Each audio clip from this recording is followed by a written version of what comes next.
हे एक प्रकारचं या लोकशाहीवर दरोडा टाकलाय, गळा चिरलाय लोकांचा आणि स्वतः बोगस निवडून आले. त्यांना स्वतःना पण लाज वाटली. ज्या दिवशी निकाल लागला त्या दिवशी त्यांच्यातर्फे फटाके फुटायला पाहिजे होते, गुलाल उधळायला पाहिजे, ते काहीच झालं नाही. ते त्यांना लाज वाटली आणि आतमध्ये बसून राहिलेले. साहेबांनी सांगितलेलं आहे आता भाषणामध्ये.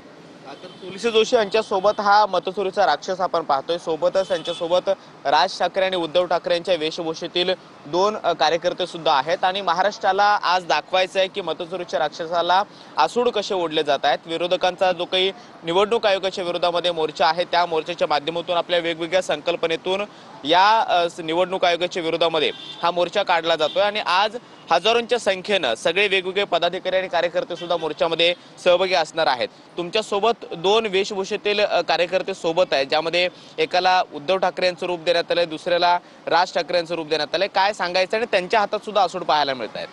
सन्माननीय बाळासाहेब ठाकरे यांचे कुटुंबातले दोन्ही भाऊ बंधू ठाकरे कुटुंबातले आहेत आणि महाराष्ट्रातल्या जनतेचं एकच स्वप्न होतं, हे दोघे भाऊ एकत्र यायला पाहिजे आणि एकत्र झाल्यानंतर यांचे विरोधकांची उठसूट किती धडपड त्यांची झालेली आहेत.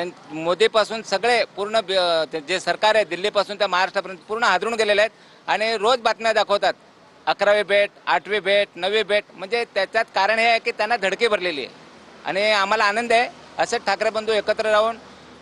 उद्धव साहेब भारताचे